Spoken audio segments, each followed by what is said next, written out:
What is width in the golf swing?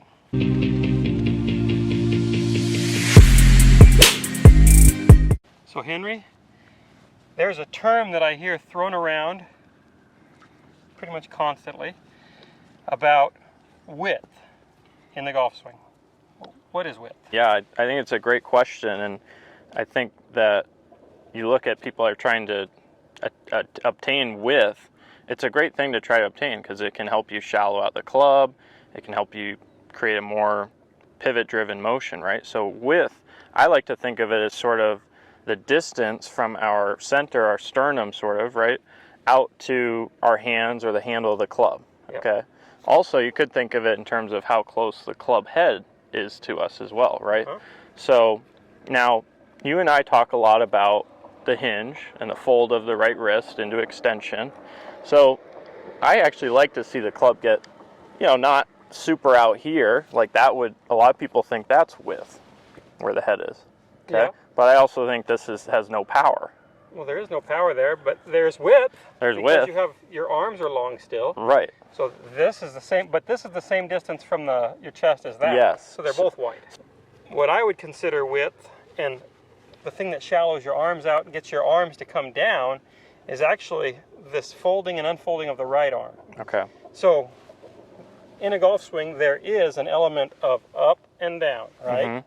There's definitely the shoulder goes from extended fully to flexed, and it's going to come down some amount, not all the way back down, but some amount. And most of that is created by the folding and unfolding of our right arm.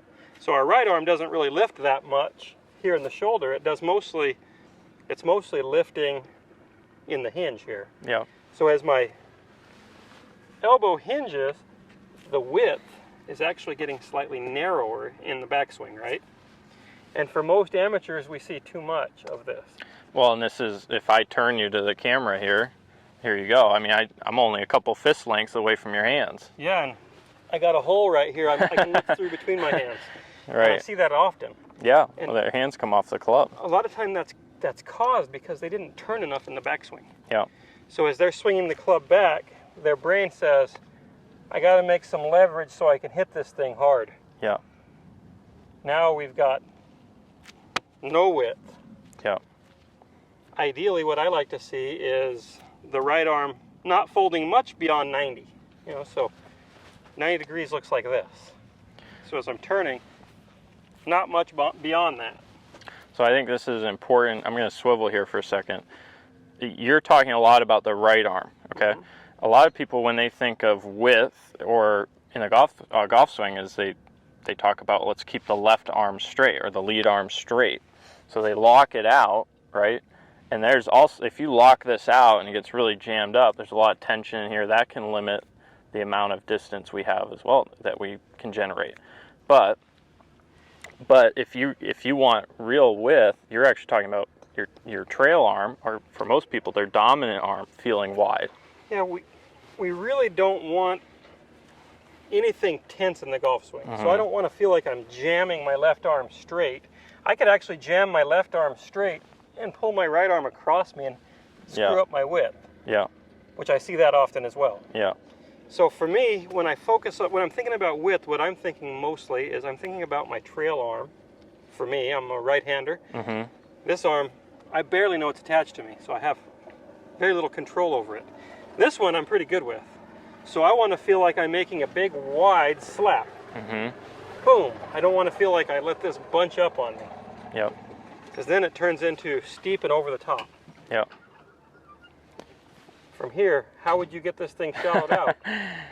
It's going to be this no matter what. Yeah.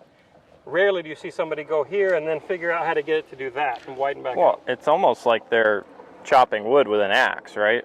So it's almost like they're folding this up, and then if I turn, I mean, it's like that. Yeah. Right? So if you're going to chop wood, maybe don't fold it, just feel like you stay wide.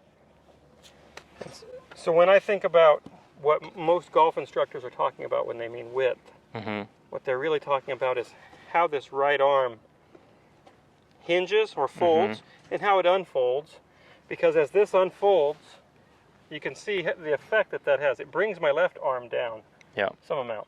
I don't even have to pull my right arm down that much. I can just let this unfold, and now the club's shallowed out back where I want it. So there's definitely going to be an element of that in the golf swing.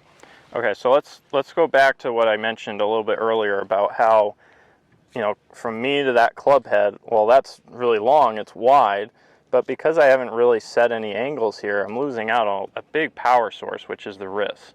So I think it's important for the audience to know is that just because we're hinging the wrist, that doesn't necessarily mean we're getting narrower, right? Not necessarily. You know, there's still width here. The distance from here is the same as the distance from there, more or less. You know, it's hardly any different. So, and this is going to have more power in the long run, right? Well, you've got potential energy stored because you've created an angle that you get to unload. Right.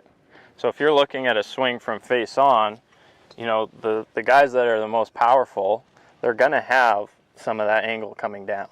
You know, they're not going to be as out here. For sure, no. Right. Generally, they're converting this upward cock into more of a extended right wrist position. Yeah. Which may or may not flex the lead wrist depending on their grip and their lead wrist. But that's what really matters. We want to have that angle in the right wrist. Yeah. Now we got some great drills and exercises on our site that we talk about, our foundational exercises that really work on building a more pivot-driven action, and it incorporates this width that we talk about, right? Developing structure. So width to me is the structure of the arms in the swing. Yeah. If we don't have any structure, then it's gonna the club's kind of all over the place, and managing the face becomes very difficult. Yeah. But just a simple one you can do is basically just feel like your arms are kind of out extended, right? And just feel like you basically have no fold, actually no hinge, and just make some swings where you really are just basically swiveling, just in turning, right? Yep. And the members of the site will know that as Foundation 1. Yeah. Another good one you could do is if you have an exercise ball at home, right? Or even something like this, where you can have your arms again sort of out extended and feel a turn and a turn. You see how wide my arms are staying, right? So that could be an exercise you could do at the house, just to feel some of that width and really engaging your center. Yeah, you're using your middle, your core muscles, your rib cage to create motion versus just letting your arms flail away. Cool. Well, I think that's a great discussion on width, and hopefully you guys got something out of this about the difference between what we see in width versus maybe some other things you've heard before. But really for us, it's the distance from our center, our core, our sternum out to our hands, and how we can sort of maintain that in the golf swing versus getting so bunched up and narrow, right? Awesome. If you're new to the channel, hit the subscribe button, and we'll have some more great videos coming out soon. And leave a comment for us too below. We try to get back to every single one.